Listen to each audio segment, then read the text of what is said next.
আসসালামু আলাইকুম ভাই। ওয়ালাইকুম আসসালাম। ভাই আপনার নাম? আমার নাম একেল মোল্লা। একরাম মোল্লা। একেল মোল্লা। একেল মোল্লা। আপনার বাড়ি? সোনাটিয়া। কি করেন আপনি? কৃষি কাজ করি। আচ্ছা আচ্ছা। এই যে 2025 সালের এই ইউনূস সরকারের অধীনে যে নির্বাচন আসতেছে, এই নির্বাচনে আপনি কারে ভোট দেবেন? কাকে চান আপনি? আমি আওয়ামী লীগ সরকার আওয়ামী লীগ সরকার আসুক। কে? আওয়ামী লীগ সরকার তো খারাপ না। আওয়ামী লীগ সরকার তো তার বাপ ইলেকশন করিয়ে গেছে, এই বাংলাদেশ স্বাধীন করিয়ে গেছে।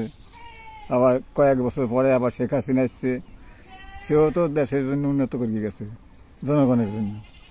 ওই রেল লাইন, তারপরে ওই যে উপরের যেটা চলে ওইটা, আবার ট্যানেল, মানে মেট্রো রেল, তারপরে যে ট্যানেল কর্ণফুলি, আচ্ছা আচ্ছা, তারপরে যে পদ্মা সেতু, অনেক কিছুই করছে। আর এখন যারা আসতে চাই এই সালারা তো মানুষ না। এই নিউজ তো একদম সুদখোর। সে আবার কি ইলেকশন করবে? আবার যে তারা নাহিদ উপদেষ্টা, নাহিদ ও কি ওই মানুষ দাঁড়াইছে, তাই শেখ হাসিনা দাঁড়াই আবার সে গদিতে বসকে আবার সে আবার ইলেকশন করতে চায় কেন? ওদের বড় লোকের ব্যস্ত লোকই ঠিক।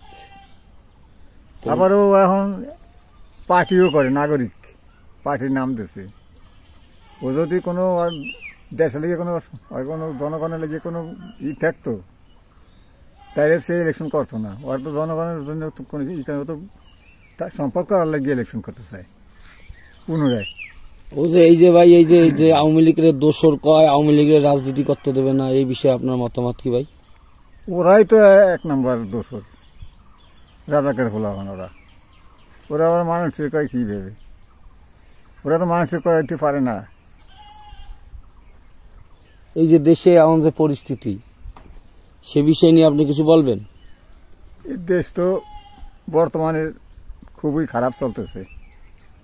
লুটপাট, ওই গরিব ধনী এক সাইড গিয়ে মারতেছে।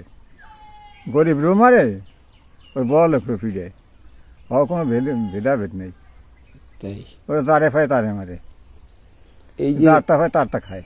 এই যে এমন যে যত আকার এই যে নারী নির্যাতন গুলো হয়, মা বোনদের উপরে অত্যাচার, পাশবিক নির্যাতন, এগুলা কি শেখ হাসিনার আমলে কি একটা বেশি হয়েছে না কম হয়েছে?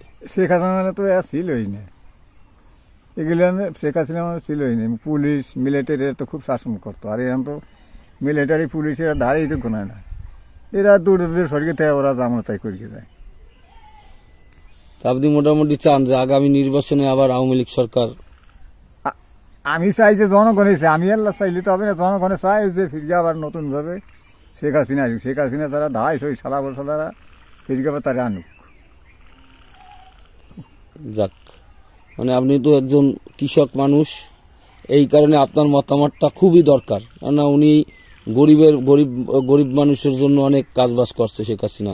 হ্যাঁ, সে তো বহুত দুষ্টুমতা ঘর দিয়েছে, ই দিয়েছে, অনেক কিছু করছে এলাকায়, সব এলাকায় করছে, সারা বাংলাদেশে। তাহলে আজকে 22শে রমজান, তাই না? হ্যাঁ, আজকে 22শে রমজান। আপনি মোটামুটি শেখ হাসিনার জন্য আপনি আল্লাহর কাছে দোয়া করেন, তাই? হ্যাঁ, আল্লাহ জানি তাকে পুনরায় আবার এই দেশে ফিরিয়ে আনে। যাক, আলহামদুলিল্লাহ। আপনার ধন্যবাদ ভাই, আপনাকে একেল ভাই, আপনার দীর্ঘ আয়ু কামনা করি। আসসালামু আলাইকুম। ওয়ালাইকুম আসসালাম।